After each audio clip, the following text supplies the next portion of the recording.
You are listening to the Run the Rack Outdoors podcast, where we take an all-in, leave no doubt approach to all things adventure hunting. From the big woods to the high country. How about that? Let's learn together as we discuss with our expert guests on what it takes to be successful in the backcountry. I'm your host, Weston Homa. Let's get into it. All right, everybody, welcome to the Run the Rack Outdoors podcast. This is going to be officially episode 1. I got my buddy Logan Wimme. Logan is a backcountry killer from North Idaho. You can go check out his social pages and you can just see the bucks, the bulls, the bears. I mean, he's just all about it. Eats, sleeps, and lives for backcountry hunting. Logan originally wasn't from the West. He's from the Midwest and moved out there a few years ago. And we get all into that transition and all the work he's done to find success consistently out in the West.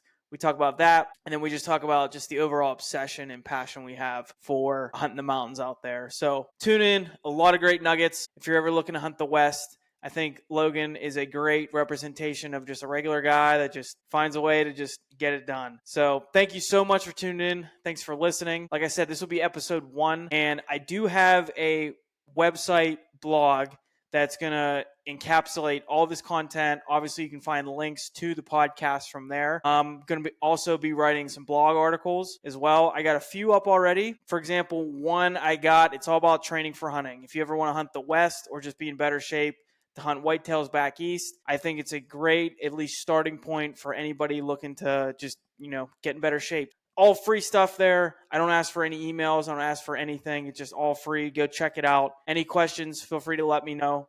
And I did want to mention, so this will be dropping on Tuesday, April 1st.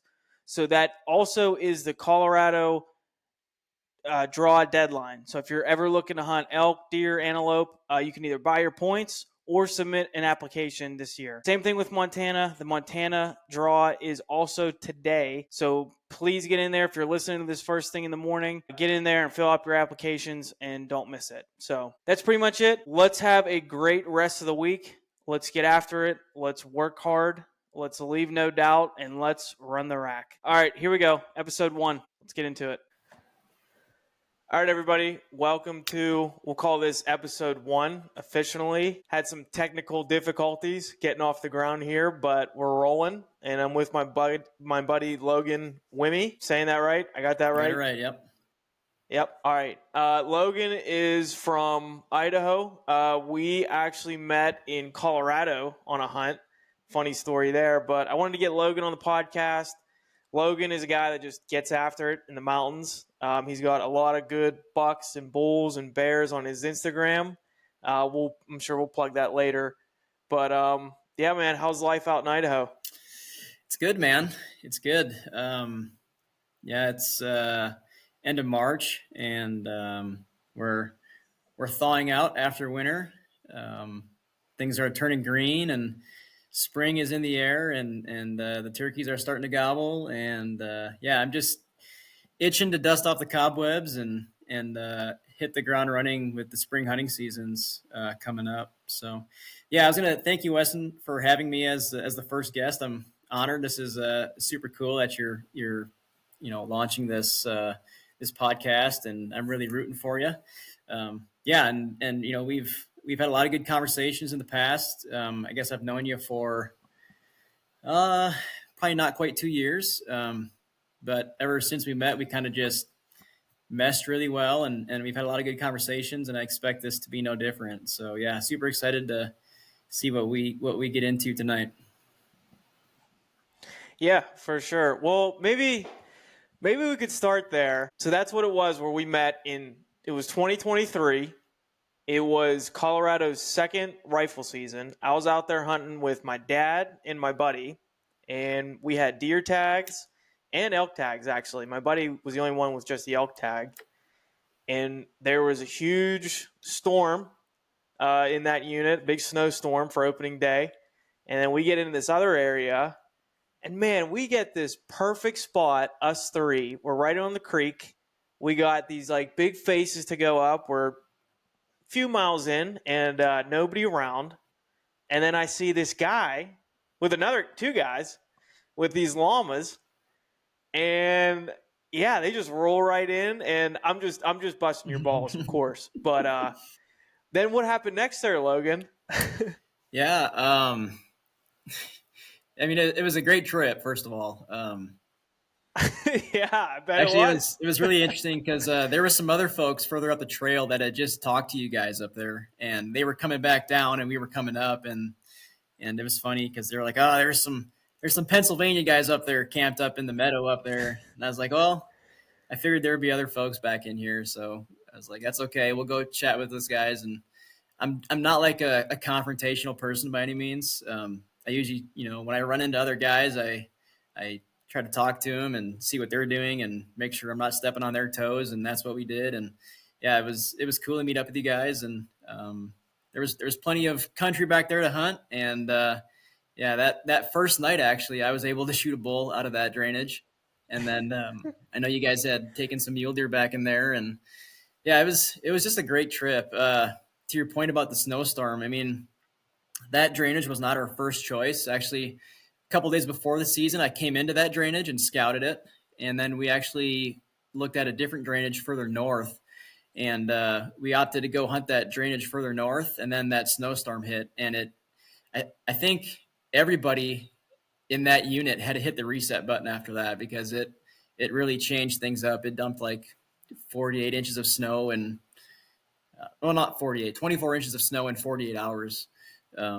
Yeah, just dumped it on the mountain, and everybody was pulling out and having to execute their plan Bs, and that's what we did, and that's what you guys did, and we just happened to cross paths doing so.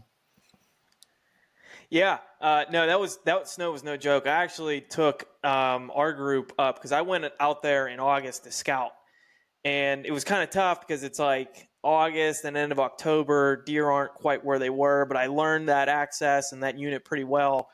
And there was no snow like out there at all to that point. Like up at 11,000 feet, there was still nothing. And I'm like, we got to hunt high. We got to hunt high. I knew they were kind of calling for snow, but yeah, we woke up that opening morning like, yikes! Like we got to move. Like this is too much snow. So then we get in this other area. We get set in. My old man shoots at Forky our first evening set up. And the next day, yeah, you guys came in, and I'm just giving Logan a hard time. Logan, he came in, he even had that area scouted. And he bagged a great bull, and I laughed too because the memory I have too is when you guys rolled in, your llamas just like took a shit like right where we were like, who are these guys? Yeah. But no, it was awesome because then right after that is when I got my buck, and then we were able to like chase elk the rest of the time, so it was awesome. But like, just randomly kept in touch with Logan, and then we found each other on social media, and we just, I mean, I'm that guy from back east at the trailhead, but we just seem to just keep in touch and talking about mule deer hunting Idaho, and no, it's been good, man. Yeah, it's amazing, hunting public land, multiple states, like the people you meet.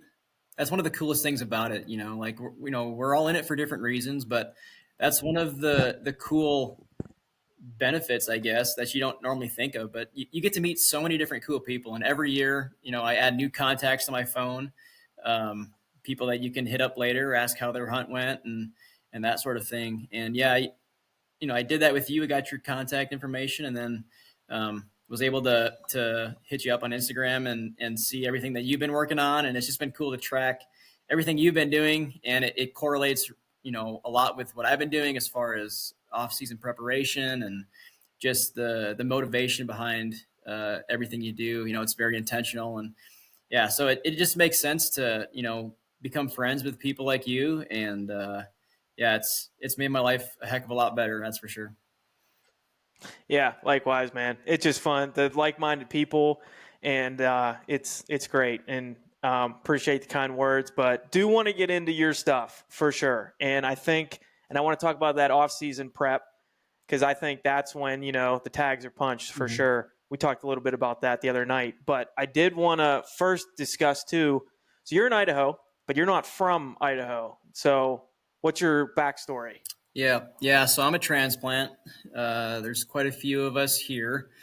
I've been in Idaho for about coming up on 6 years now.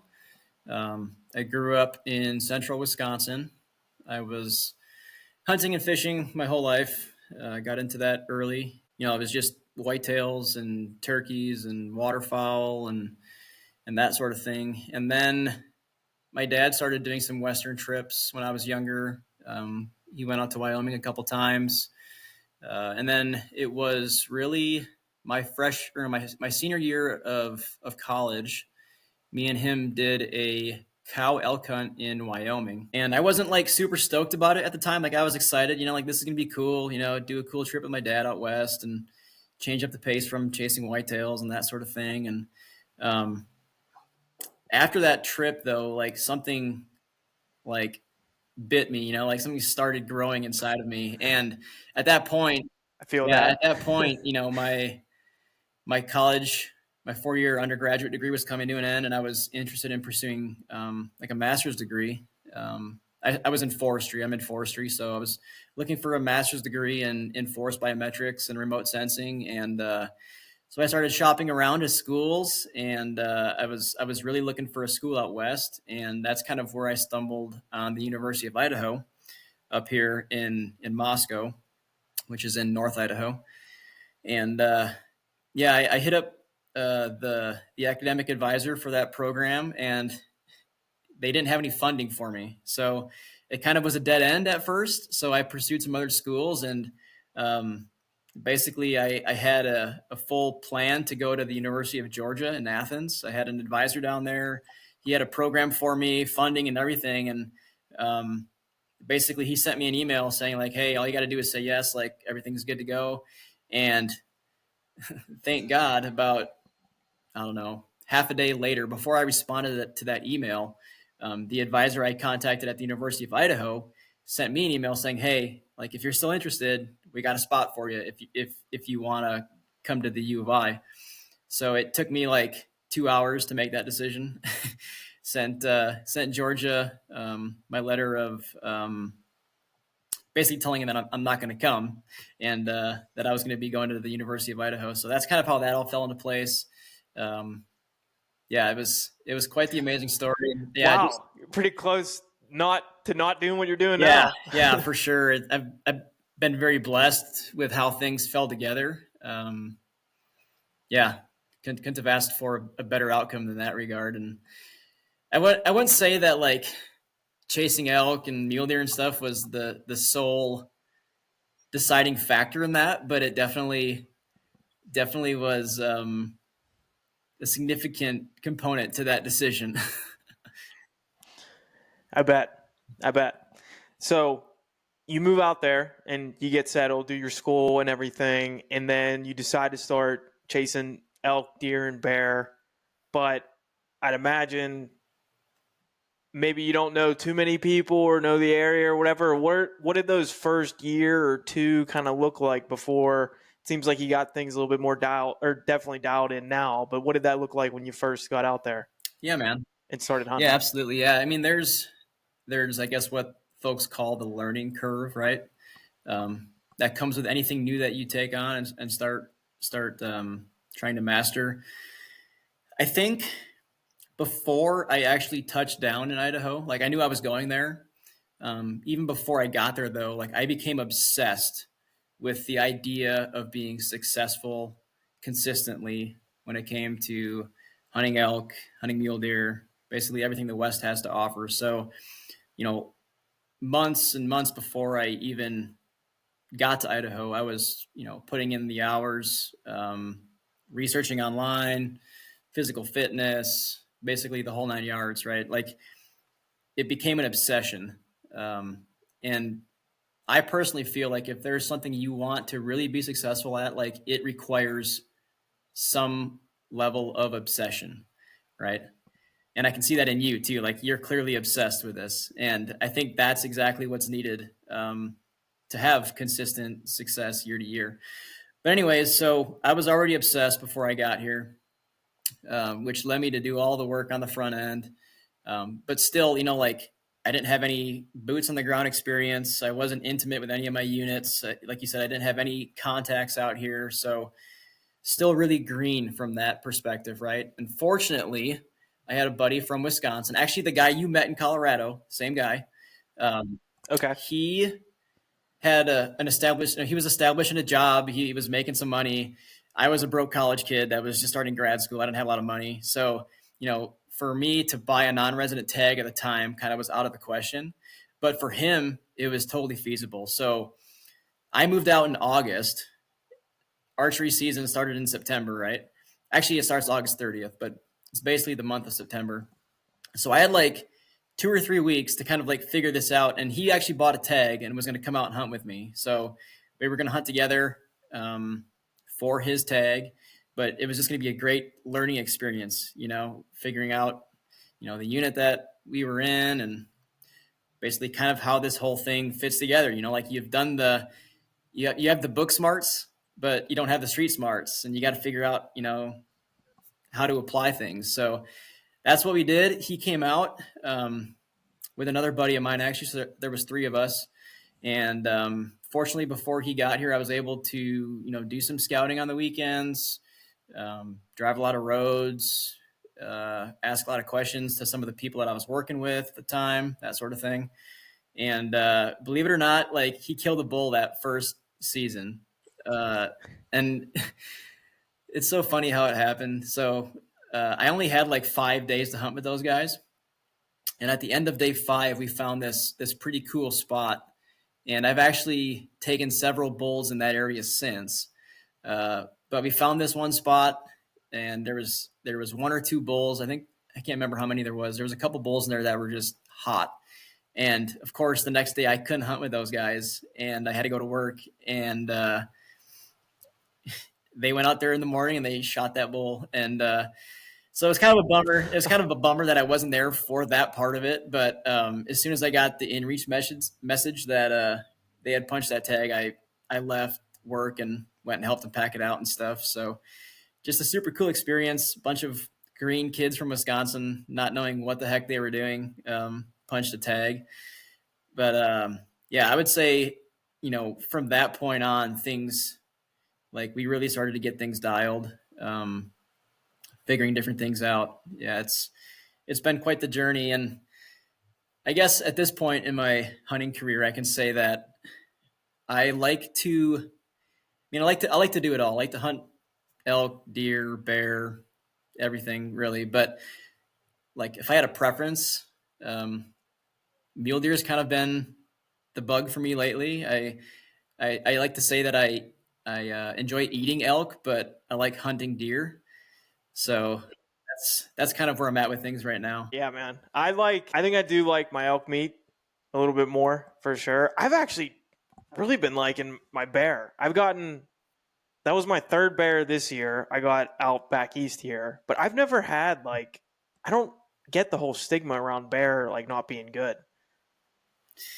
Yeah, I don't know, man. I mean, where I grew up in Wisconsin, it was like a delicacy, right? And maybe it's because tags are harder to get there. I don't know. But out here, it's 50-50. You could ask, 2 people, and one will tell you they love bear and they savor it. And the other person will tell you that, nah, it's not for them, And in Idaho, you're not legally obligated to take the meat. So Really? Yep. Yeah, you're not, Because it's you're like a not legally predator? obligated. Yeah, I'm not sure the justification for it. But yeah, you're not obligated to. The only thing you're obligated to take is the skull and a piece of the hide containing the evidence of sex. Okay, because you got to still get it checked. Yep. Okay. Huh. Yeah. But I mean, my wife, that's if she had to pick a wild game meat that was her favorite, she would pick bear. Yeah. Mm-hmm. Yeah. I like it, dude. Mm-hmm. So we moved out west here. We got settled in, did a ton of scouting. It's taken a bunch of work. And I think that's a lot of kind of what I like to get into with my content. Because I found that I feel like a lot of guys know what to do. And the information is all out there with, gosh, dude. And I consume all of it. But like the podcast and the other research platforms like Go Hunt, all the articles on there, it's all out there to learn. But a lot of guys just like aren't doing it, or they're not making it part of their just life. And I'm not saying like I'm an expert, but I'm definitely, dude, I like it's every day where I'm cranking out some sort of podcast. I'm looking at maps. I was just texting my buddy who I'm probably going to Colorado with first half of September here if we draw, and he was just sending me on X pins, and we were talking. And I don't know, I kind of want to get into that like outside of the season work, because I feel like there's just still too many guys that they pick up their bow in August and maybe they're not really checking tune, and they just go out there and they expect things to kind of just happen. And I don't know, in a lot of different crafts, like I feel like I've seen the pattern of the people that are really successful, it's their lifestyle. It doesn't really stop. So what are your thoughts there? I know we talked about this about the other day a little bit. Yeah. Yeah. Like I said, man, I mean, I think it has to do with your level of obsession to some extent. Like everybody does this for some, everybody hunts for different reasons. And I welcome all of it, like some folks could care less if they punch your elk tag every year. I mean, really, outputs are directly related to inputs, right? So if you're okay with inconsistent outputs, then inconsistent inputs are okay. But if you're after consistency, and I'm speaking for myself here, like I'm after consistency, right? Like I am after adventure, consistent success in, as far as punching tags, consistent success in making memories. So in order for my outputs to be consistent, my inputs need to be consistent as well. So that's kind of what motivates me, on a year-round basis. Yeah, and I'm sure you're no different. Yeah, I mean, I try to do what I can from back east. I see it as like I'm at a massive disadvantage not being able to scout. So I just try to go as much as I can on the other things that I can control. And I think you made a good point. Like people, not everybody hunts for the same reasons. And I get that. There's like nothing wrong with that. But I feel like you always hear like it's not about the kill, all the time. And the more and more I think about that, I don't know if like that really vibes with me. I'm not saying like it's all the kill. Like there's so much growth and like learning from failures and all these other things with hunting, like in the adventure. I'm the first to say that, but there's also the other side of it, dude, where it's like I'm not out there to freaking camp. You know what I mean? And I'm not really okay with spending $1,000 on an elk tag and over $1,000 in gas and all this stuff. I mean, I can camp here. So you know what I mean by that? You like kind of run into those guys, but then those are the guys that are the first to whine about too many hunters out there or something, Yep. Yeah, for sure, man. And I know people like that. We all do. Part of that, I just chalk it up to folks not wanting it bad enough. Like if it's something you're obsessed with and you want it bad enough, like what aren't you going to do to succeed? So I mean, there was a quote one time that I heard. It's like if you want to succeed as much as you want to breathe, like you'll put the work in to succeed. Yeah. I think it just comes down to literally the lifestyle, and yeah, your outputs definitely show it. I see some really good bulls and bucks and stuff on your Instagram page, and I did want to talk a little bit about your buck from last year because I remember you sharing that on your story a little bit.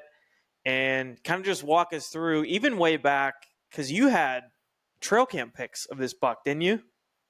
So yeah, start even from back there, and then even the thought of like, I mean, and you're from Wisconsin, like whitetails. Like, I'm gonna run my cameras on scrapes I find, some heavy rut funnels, some near some tight bedding areas where I can maybe see a bed to feed trail. But mule deer, I feel like I wouldn't have a clue. Like, so yeah. what's even that rationale? Yeah, it's interesting, man. There's some big contrasts here in my hunting strategies for different species.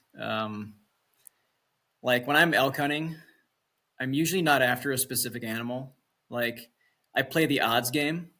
Um, I like to cover a lot of ground, and I'll bounce around from drainage to drainage, and I'll bounce around from herd to herd, right? And I'm kind of just looking for a bull, you know. Maybe that would change if I am hunting a premier unit or something like that. But for a lot of the stuff I do, it's just over the counter public land with the bow here in North Idaho. It's like I'm just after a legal bull to fill the freezer, really. And we do have some pretty nice bulls that I've encountered in the past up here, and I've thought about trying to find the same bull from year to year and chase him, but it doesn't work out very well, or at least it hasn't for me on elk. But I guess, yeah, the approach I've been taking with deer is, I have the luxury to spend a lot of time, a lot of weekends in the summer in the mountains scouting, right? So I'm able to check a bunch of different spots and kind of, get an inventory for what those spots have to offer as far as specific deer that live there, right? And I've been able to leverage trail cameras to help me with that too. But yeah, I mean, my goal for the summer typically is to find the deer that I want to hunt in October. Because usually the way I operate in the fall is I usually focus on archery elk in September, and then our general rifle seasons for deer open up, October 10th, right around there in Idaho, anyways. So yeah, usually these spots, that I scout in the summer, I'm not coming back until early October. But that's my whole intention when I'm down there in August, late July, is I'm trying to find a specific deer that gets me excited that I can come back and pursue in October. And yeah, you mentioned the buck I harvested this year. He was a great deer. He doesn't score very well. A lot of the bucks that I hunt here, they don't score well. A big one is going to be 180 inches in the units that I hunt. You might get one bigger once in a while. But I mean, it's still a great buck, but I know what you mean, because it's not like, it seems like Colorado and maybe Utah might seem to carry those a little bit better, but still, dude, stud bucks. Yeah. I took a pretty good buck in 2023, the year I met you, actually, and that buck, he went 187, and that's the biggest one that I've been able to find and take in the units that I hunt. But there's a lot of I wouldn't say a lot, I guess, but the bucks I'm after, they're 5 to 7 years old in age, and maybe they only score 165 inches, but they just are built with mass. And the deer that are I'm usually chasing, they're probably in that 160 to 180 inch range, just big mature bucks, big body deer. You can tell that they're mature. Their bodies dwarf, all the other bucks that they're hanging out with in the summer usually. And they're extremely smart. They're just cagey, they've been pursued by mountain lions and hunters, and, everything is out to get them. Right. And, by the time they get to that, 5 to 7 year mark, I mean, they're wired and they're on it. Right. So, are the wolves up there by you too? Yep. Yeah. Yeah. Every year, I get pictures of wolves every year, tracks every year, mountain lions every year. I ran into a cougar. It was the fall of 23, I think. Face to face. Yeah. During an elk hunt. Yeah, dude. There's plenty of predators around here. That's scary. I cut when I, where I met you in 2023 in Colorado, right before I shot my deer, which was just 50 yards in the, still hunting in the timber. I cut lion tracks in that fresh snow right there. And then I was quartered out my deer by myself in the dark before my dad even got up there. I'm just I guarantee that cat is right here. Yeah. So you just try not to think about it. Yeah. And even your dad said that carcass from the buck that he took got dragged off by a lion. I forgot about that. Yeah. Something drug it. It wasn't like a coyote just eating out its rump. Yeah. Yeah, and I don't know if I ever told you, but so the night that I killed that bull up in that Yeah. drainage, we got back to camp pretty late. You guys were already, in your tent and stuff. But we were coming down through there with meat on our backs, and we look up where that your dad's deer carcass was, and there was eyes looking at us, and it turned out to be a fox that actually followed us all the way back to camp. But for a second there, it had our hearts going pretty good. Okay. Okay. Yeah. Well, Fox Yeah. wouldn't have drugged that thing, but No, yeah, no, definitely not. No, I'm sure that was a cat that okay. yeah. Anyway, Yeah. so this 2024 buck and Yeah. running those cameras, I'm just even personally curious. Like, were you setting up those cameras like on some feeding areas that you found in the summer, or what else were you thinking there? Yeah, so it's a good story. And that story of this deer actually starts back in 2022. So there was this area that I had been scouting in the high country, e-scouting it, probably since like 2020. I didn't get boots on the ground in there until 2021. I think I actually hunted it in 21 for a weekend, saw some does, didn't see anything crazy. But then I told myself I was going to make a really strong effort to scout that area in 2022. So we did. My wife and I went in there in the end of July, and in several places on this mountain, we cut some giant deer tracks. And I just knew that, like, I knew that there was a good buck up there somewhere. So that evening we set up the glass, and a, a stud of a buck stepped out, and actually it turned out to be the buck that I killed that year in 2022. But long story short, after we had glassed that deer, I wanted to set up some cameras to just keep tabs on him throughout the summer, just because, I might have been able to get down there for one more weekend. But the beauty of cameras is they can scout for you while you're at home. So you're continuously collecting data while you're not there. So we set up some cameras, and there was actually 3 bucks up there that were all fairly decent.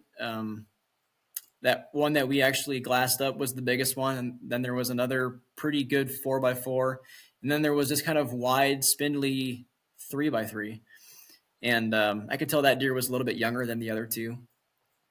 Well, anyways, October of that year came, and I actually killed that big buck on opening day, and this 3x3 was standing next to him when I shot that big buck. And yeah, long story short, I guess, is that 3x3 was the buck I killed this year. So I was able to track him with cameras and or glassing, I guess, from 2022 through 2023 through 2024, the year that I killed him. And yeah, so as far as placing the cameras go, to answer that question, I like to focus on. It's hard to focus on feeding areas, because in the high country, especially in the summer, like, there's feed everywhere, right? Right. So they're not concentrated per se in a certain feeding location. They can feed wherever they want. What I like to focus on is pinch points, whether they're saddles or cliff bands or trails. Even, like, I set up some cameras on, there's either deer trails or cattle trails, or even if there's human made trails up there, those deer still will use travel corridors like that, paths of least resistance, and that sort of thing. But yeah, this year it was different. Usually I set 3 cameras up there in that area, and then in 2024, that summer, I had only received 1 picture of this 3x3. He actually was a 3x4 this year, or I guess that year, 2024. We're in 25 now, I guess. But in 24, yeah, he was a 3x4, and I only got 1 picture of him in the summertime, and that bothered me a bit, because I had historically gotten more pictures of him throughout the summer. So before I committed to spending the fall hunting season there on that buck, I wanted to make sure that he was consistently living in that area still. I figured he was, and he had just evaded my cameras that I had there.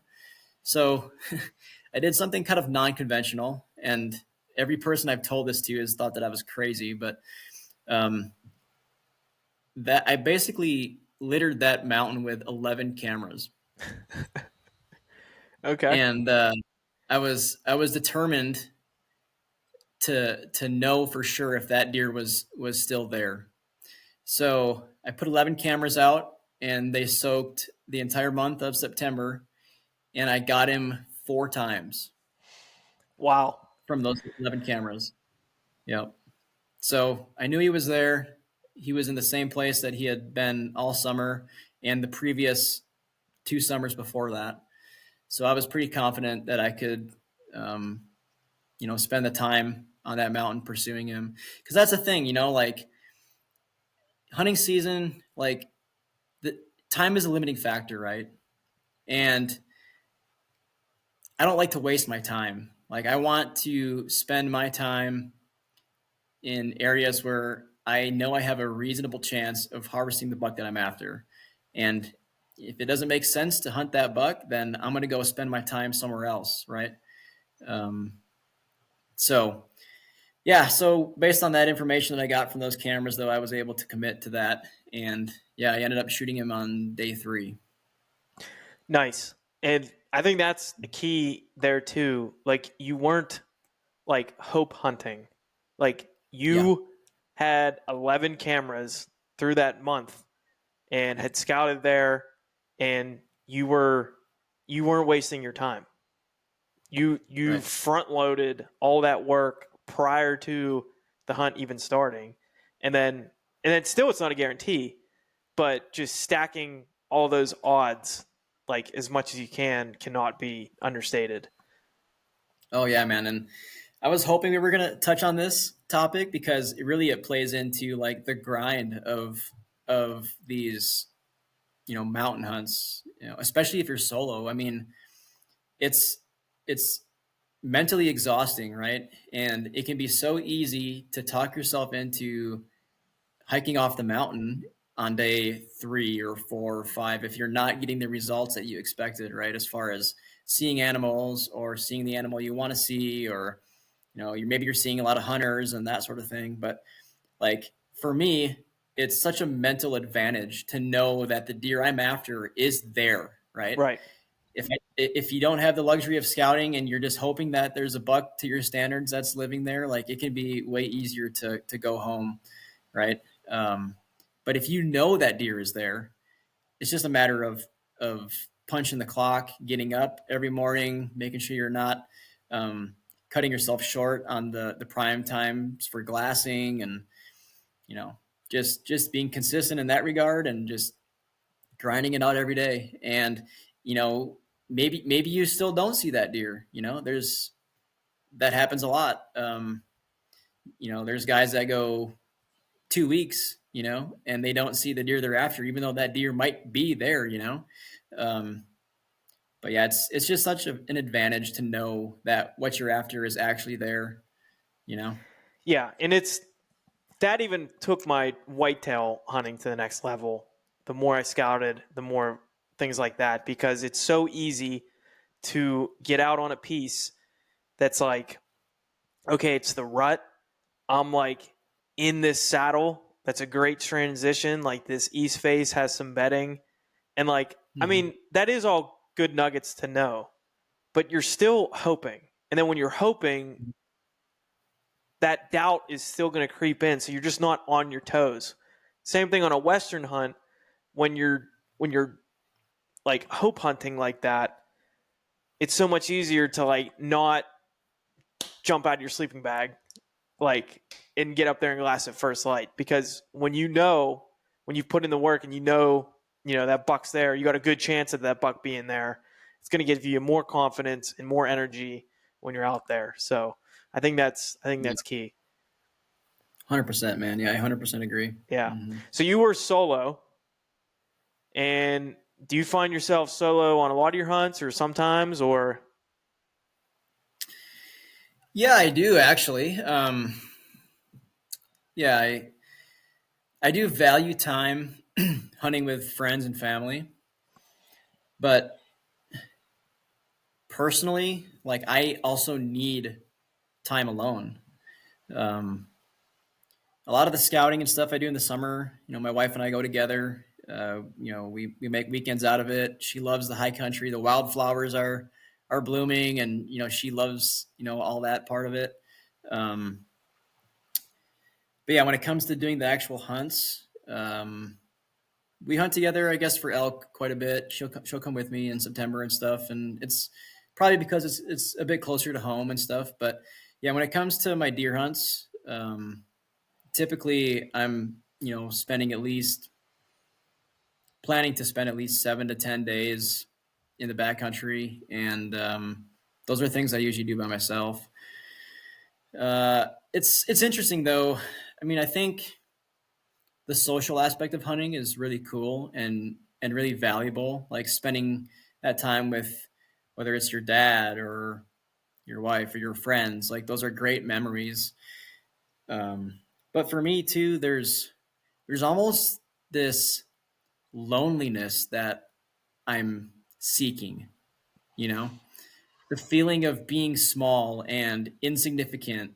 It's weird because in the moment you almost don't like it. You don't like feeling that way. You're out on the mountain by yourself. You're exhausted. It's dark out. There's mountain lions, and you're just out there by yourself. Maybe you're going. There's storms or whatever, and it's hard, and you're lonely, and you don't have cell service, and so many things stacked against you, and you get this really lonely feeling. A lot of guys really don't like that, but more and more, like I said, I've almost been seeking that feeling, because the rest of the year I'm looking forward to it. Totally, 100%. And I think it was a huge like wake up for me too, because I've done like leading up to going out west for the first time, like I just knew, this is what I wanted to do. And I would do like weekend backpacking trips by myself. Even those just overnighters, 2 day, 3 days, like I had to work up to, because it's still like, even in a tent by yourself, I don't think people really understand that. It's so easy to sit on the couch and watch the show alone. And Yeah, right. those dudes are out there, and girls, like, you see, like, it's nothing. Like, they're 2 episodes in, they're on day 20, 30, 40, 50. Like, it's insane. And so finally, like, I've done a few stints solo. Even when I was in Idaho solo for those 10 days, I did run into guys a couple times here and there bouncing around. But when you start going past like a few days of no cell service, and it's just so quiet. And I remember one night, like, it was really an afternoon, and it was getting like dark, like late.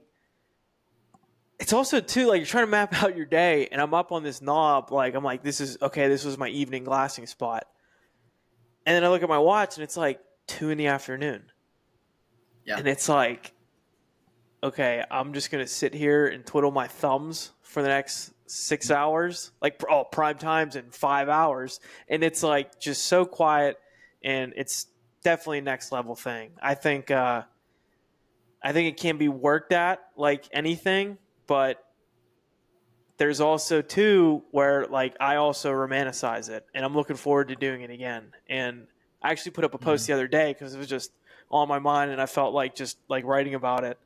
Like, I am stoked for the trips I have this year for mule deer and elk, but I'm going with guys, just one guy on each trip, and it's going to be awesome. But I'm like, 2026. I like, it's like one of those things, it's tough. There's times where it was uncomfortable, but yeah, there's something about it that's like calming back. So 2026, I don't know what tag it's going to be, but I'll probably do that one solo. And it's not. I think a lot of guys like think it's cool, and like it is, but you learn a lot about yourself. Oh yeah, for sure. Yeah, it's one of those things where it's like by the end of 5, 6, 7 days by yourself, for me at least. Like when I come back to my wife, I feel like it's like a reset. Like you're such a better person, like you're much more appreciative for little things in your life. Like you're appreciative for a hot shower or a home cooked Oh, dude, meal, yeah. and just the little things. It really lets you know what you have back at home. But yeah, to your point about like like you said, you're on your glassing point at 2 o'clock in the afternoon, and you have to sit there and wait. Like you're so spot on, man. It's especially when you're hunting big muleys. There's so much time spent doing nothing really. Like it can be extremely boring. You're especially if you have a target buck and that's the only buck you're interested in. Like you could be watching all these other deer. Um, there's not a lot of shooting going on, right? Um, yeah, and two, like in October, when I do most of my deer hunting, like really it's the first 30 minutes and then the last 30 minutes of the day. Right. So it's like you have the entire rest of the day to try to find something to occupy yourself. And I've gotten pretty good with,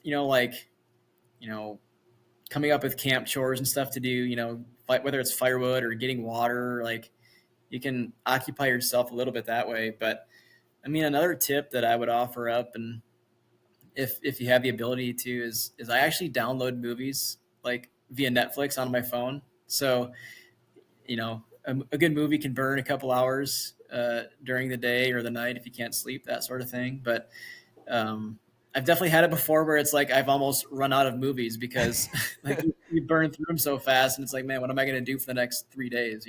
Yeah. And that is the scenario with hunting late season mule deer. Like they're not quite rutting yet, and that's kind of the game you're playing. But that story also reminded me too. I don't know if you've ever read the book The Comfort Crisis, Michael Easter. So it's all about, he goes up with Donnie Vincent to Alaska to hunt caribou, I think, is like the essence of the book.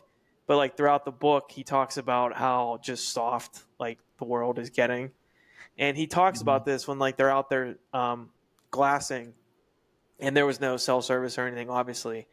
And he was like, people think they know boredom, but like they don't, because like you always have your phone, you always have somebody to talk to, usually like TV or like something. But I think the section in the book that I'm thinking about, he just over and over and over kept reading like the wrapper on a Cliff Bar, like just to give his Oh man. mind like a task, because Yeah. there is that element of, yeah, man, that's the reality of how it can be hunting solo out there. It's definitely different. But what I do like about it though is like you do really feel like it's all on you and you're in control. And like I'm okay with like if something goes wrong, like my fault. Like it's totally my fault, and then like I can fix it. So that is what's kind of cool about the solo part of it. Yep. Yeah, 100%. I'm on the same page there. Like, I feel like I hunt the most effectively by myself because your decisions don't impact the people you're with. You don't have to worry about like their physical conditions, that sort of thing. Whenever it comes to making group decisions, like I don't know, you kind of almost become like conservative sometimes. Yeah. Yeah, because you never feel like you want to rock the boat, or you do feel this sense of like responsibility for others. Maybe that's just like human nature, but Yep. it's definitely different. Yeah, exactly. Mm-hmm. Yeah, I think another thing too that um, is helpful for me when it comes to these like solo hunts, grinding it out by yourself. Um, I really make an effort, and this is also where like the physical conditioning comes in. I make an effort to pack in a comfortable camp. There's something to be said for being a minimalist and just getting by and that thing too. But when you're up there for 5, 6, 7, 8 days, that can wear on you if you're not comfortable, and it's easy to talk yourself into going home if you're not comfortable. So I oftentimes am willing to carry more weight up the mountain if it means that I can have a comfortable camp. And if I'm comfortable, I'm more likely to stay there longer, right? And you get better sleep, you stay warmer, you just hunt better that way, in my opinion. So that's something that I usually do. It's definitely a heavier pack going up the mountain, but I justify it in knowing that I can hunt more effectively once camp is set up. Yeah, and what maybe are some of those comfort items, like a little pillow? Yep. I rock a pillow. I've brought like collapsible chairs up there before. Nice. Um, yeah, just little things. Maybe a little bit heavier sleeping bag that's going to be warmer for you. Um, I haven't honestly the last couple of years needed to take my wood stove.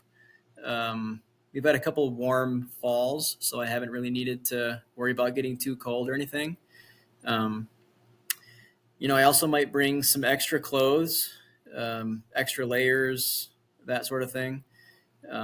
Extra food is a big one. You don't want to be too hungry up there, so I'll sacrifice and carry some extra food up there. Um, yeah, just simple things like that can make a big difference. When you get to the end of a long hunt like that. Yeah, definitely. And not even like, I think the clothing thing is a big thing too, because it's like, where do you really want to skimp? And I remember when I was in Colorado last year, and again, you got to make sure your kit is tailored to your hunt. Like, your clothes are going to be different in late October than early September. But I always try to make sure I rock a puffy, and I have like a lightweight down one for that early season stuff, and then a bigger heavy duty synthetic warmer one for those later season stuff. But I remember like not even just at camp and like going to sleep, because I ended up falling asleep okay, but those first few days like glassing in the morning, and I found that like you're only going to see, I mean, I was with guys hunting deer and then I was glassing for elk, but you're only going to see your animals in the spotter if you're looking through the spotter. And it's like, you're not going to sit there if you're not warm. So I remember I had this like down puffy, and like it was nice, but it got a lot colder up there at 12,000 feet than I thought. And when I did bounce into a new spot after a couple days, I was like, I am grabbing the extra couple ounces, this bigger jacket. Luckily, I had it in my truck, because that's going to make me sleep better. It's going to keep me behind the spotter. And yeah, it was totally one of those times where it was like, yeah, no, this is worth it. It's going to make me hunt way more effectively. And that just comes with time. Yeah, for sure, man. Yeah, that's the thing. Like, all these things you learn, they just come with time. Like, you do it once and then you figure out what worked and what didn't work, and you just adjust. It's a continuous, you're making continuous incremental improvements, right? Yeah, totally. And I don't think I wanted to hear like the final wrap up. I know you had pictures of that buck for the last couple years, just to like circle back to it, but the shot and where he was and getting him out, and then just like take us there. Like, what was that like getting on him? Yeah, man. Yeah, it was a great hunt. I shot him on day 3. So the first 2 days were pretty uneventful. I think I saw a couple small bucks and some does, a couple elk, nothing crazy. And I think the morning of day 3, I saw 3 small bucks that morning. And where this deer had been hanging out, he was basically at the very top of this mountain. Same spot he had spent the entire summer. And sometimes those bucks, especially if they feel a little pressure, they'll drop down a little bit. Where, a lot of Idaho, there's not a lot of real, like, true alpine. There's a lot of, I guess, what you call subalpine, where it's high elevation, a lot of open areas, but there's still a lot of, like, pockets of timber and stuff. So, even into mid-fall, those bucks can stay up high and have plenty of cover and that sort of thing. But sometimes they drop a little bit. But I was expecting him to be at the very top. So that's where I was hunting. Anyways, that morning I saw a couple small bucks up there, some elk.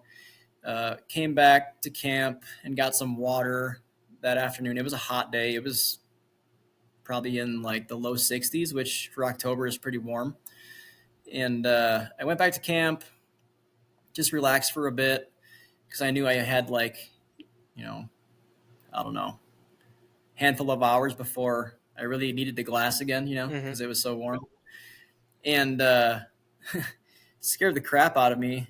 I was just sitting there in my tent, and like 100 yards away, 4 rifle shots ring out.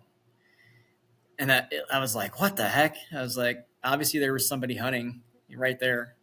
And it was really close. And whenever that happens, like I'm always trying to figure out like if I should go over there and talk to those guys. Because you want to know if they just shot the buck you're after, right? Right. But it's also one of those things where it's like I'm so close that if they hear me coming through the brush or the trees, are they gonna like shoot me? Like, yeah. What did you do? Well, so I thought about it for a little bit, and I decided to kind of slowly work my way over that way and see if I could get eyes on them to figure out what the situation was. And it turned out to be a young kid with his dad. And they saw me coming and stuff. I had an orange hat. So that's another thing. In Idaho, you're not required to wear blaze orange. Right. Growing up in Wisconsin, like everybody was head to toe in orange, right? Right. I'm not sure how it is in Pennsylvania during the gun seasons, but Orange Army. Yeah. Yeah. And that's that's just Idaho. Like Colorado, you got to be oranged up. Like right. Yep. Yeah. So states you have to wear some orange in a lot of states. Mm-hmm. Yeah. So most of the time I still wear an orange hat. I don't think there's no disadvantage as far as the hunting goes itself. I agree. It's only showing other people where you are. So my wife really appreciates it that I wear an orange hat. I know that. So I had my orange hat on going over there, and they saw me and everything. And yeah, it turns out they harvested a doe because the youth hunters are allowed to harvest does in that unit. So I think it was his first deer, I think. So it was really cool to kind of share that experience with them, and got to congratulate the kid on the doe and stuff. And so they field rested and started packing it back off the mountain. And I went back to my tent for another hour or so before I went up to my glassing spot at the top again. And I guess just for reference, I mean, from where I camped and from where they shot that deer, where I was hunting was probably about 3/4 of a mile further up the mountain. So I knew it was possible that buck had heard those shots because I figured he was in that area, but I wasn't like super concerned about it or anything. So anyways, so I went up there for the evening, had a couple does and fawns come past me, and it was just kind of a quiet evening, just a slight breeze. And the cool thing about these solo hunts, and we kind of touched on it, and I'm sure you do the same thing, but you have a lot of time to reflect, and I'm a man of faith, so I get to spend a lot of time praying and talking to God. And so I was up there doing that for, a couple hours. And anyways, this glassing knob that I have up there, you can't see everything from one spot. So it's kind of like a knob that I kind of work my way around. I'll sit on one side for 30 minutes and then I'll move to the other side just to see if, anything is on the other side. And so I made a move to look to the north. And when you spend a lot of time in one spot, like it's really easy to know if something is out of place, right? Mm-hmm. And instantly when I looked to the north there, I saw something that was not there before.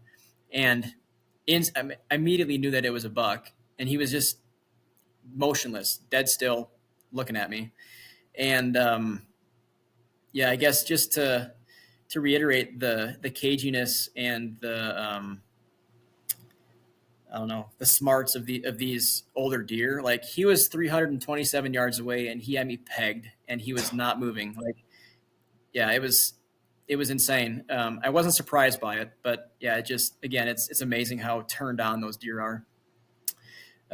So anyways, yeah, I mean, I spotted him, and like right away, it probably took me like 5 seconds to determine that it was the deer that I was after.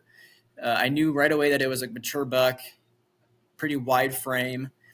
And then when I got a better look at him through my spotter, I saw his front fork on his right side, and I saw his back fork on his left side, and instantly I knew that it was the deer that I was after. So got a quick range on him, got the gun set up. Like I said, he was 327 yards, slightly quartered away from me. Put the hash mark on him, touched it off, and I lost him in the scope actually, but afterwards I saw his white tail laying there. So he didn't move. I actually, when I touched it off, I heard it smack. Like clearly it was a hit. And I got him back in the scope, and I could see that white tail laying there. So I knew that I had dropped him right there. So yeah, at that point it was phone calls to the family. The first phone call that I always make is to my dad. That's awesome. And at some point, I'm trying to do that as much as I can, because I know at some point I'm not going to be able to make that phone call anymore, Mm-hmm. And it's sad to think about, but so every time I get the chance to make that call to my dad, I do it, and I savor those moments. He's always super excited for me and wants to hear everything, and how did it happen, and did you recover him yet? Do you know he's down, that sort of thing. So anyways, that part was great. And then that call was followed up by my wife, and same deal. She wants to know all the details. And anyways, after the phone calls are done, I started walking over there, and he was actually, it took me a little while to find him. He didn't move, but I kind of had him in the wrong spot in my brain. So he was actually about 20 yards further than where I had thought he was. But yeah, he was laying there. And walking up on an animal, especially a big buck, like it's hard to beat, there's something deep down within you, like just this primal, maybe primal isn't the word, but this very sentimental out of body experience, walking up on something that you've put in so much work for, right? And it finally comes together, and there's just something amazing about it. And I'm sure you've been there with some of the animals you've harvested. And it was a great experience with that deer, just like every other deer that I've been fortunate to harvest. And he was in a pretty cool place. He was where he was. It was kind of on the fringe of a burn, and the vegetation there had all dried out. I can't remember what plant it actually is, but it basically turns red in the fall. So it's just a really cool photo that I got with him. Like the ground was red. Yeah, he was I'm picturing it. Yeah, I remember it. There was, the sun was setting behind the mountain range behind him. Like it was a really cool photo. So yeah, let's see what else happened. Broke him down after that. After I got the photos, I broke him down. It was basically right at last light. So what I did is I got them all quartered up, and there was some down trees there actually. So I was able to set the quarters up onto that down tree just to get good airflow. And I actually left him there overnight and went back to camp. I was exhausted, made some dinner, hit the hay, and then first thing in the morning I went back up to the deer, got him deboned, and then packed them all out in one trip. I probably should have made 2 trips, but I was determined to do it in one. And fortunately, that spot there, it's all downhill. But still, when you have like, that's no joke. Yeah. You deboned him? Deboned him, yeah. But still, that's on a stud buck too. Props, man. Yeah. Yeah. Yeah. And it's, for anybody who's hunted mule deer before, mule deer live in a lot of different habitats, across the West. whether they're in the high country or in the sage or in the prairie. And I don't know what it is, but those high country deer, they are built different. Like their bodies are just bigger, and it probably has to do with the high quality forage up in the high country. I've harvested some low country bucks, in the plains and the prairies, and it's just different, like you just get so much more meat off of the high country bucks. Their bodies are so much more bigger, and yeah, with that comes heavier pack outs. Yeah, but I think it's worth the trade-off. Oh yeah, absolutely. Yeah, absolutely. That's awesome, dude. Hell of a story, hell of a grind. I did want to ask you one other thing before we wrap up. So, like, you went out and hunted at the beginning there of that rifle season, October 10th, like that front end, but you had him scouted all, through the summer, and you had the pictures in September. So you were pretty confident he'd still hang out around there in October. You think like he had dropped down a little bit, or what did that kind of look like? Yeah. So, deer, in my experience, are like people. They're individuals, and there's not one rule that fits all, right? Yep. But there are definitely patterns that we can draw conclusions from and use to our advantage.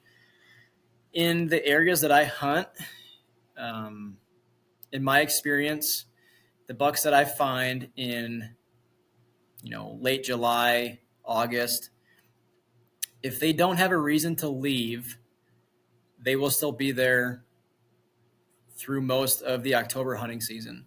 And I guess the reasons that they might leave would be too much snow, or if they're starting to rut. And, if the does and the fawns are a little bit lower, those bucks will move to, to rut basically. So, or hunting pressure too. Hunting pressure can also move them out. If there's too many guys in one particular spot, those bucks can relocate as a result of that. But yeah, in my experience, and I know I've heard a lot of other people talk about it too, if they don't have a reason to leave, they will be kind of within that 1 to 2 square mile area in that part of the hunting season. If they spent that whole summer there, they'll kind of just hang out there until they really have to leave. Okay, makes sense. I mean, like when you think about it, like why would they? Like they don't want to leave. Why would they leave? Like, unless that rut kicks off or they're pressured out by either snow or people, and just if they have everything they need, they got everything they need. So yeah, and like I said, there's exceptions, right? True. Yeah, there's no absolutes in hunting right. and animal behavior, no doubt. Yep. Yeah, actually, I had a photo of a pretty good buck this year, actually on the same mountain. Photo was taken like in late July, and I never saw that deer again. And there were some bigger tracks further, like a ways further down the mountain. I don't know if those were his tracks or not, but some of those deer just do their own thing, and there's no rhyme or reason as to why they do that. But for me, when I find a buck that I want to hunt, like I have to tell myself he's going to be there, because otherwise, like we talked about, I can talk myself out of it. I can say, oh, he's not here, or oh, somebody else shot him, and it's easy to give up, right? And then, maybe you try to hunt a different deer, but at that point you're kind of starting from scratch again.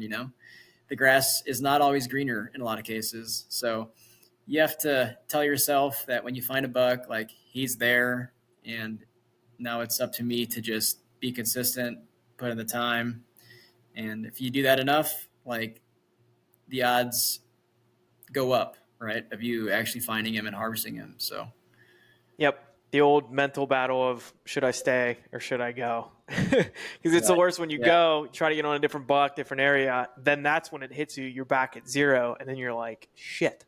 But that's the game. That's why we love to do it.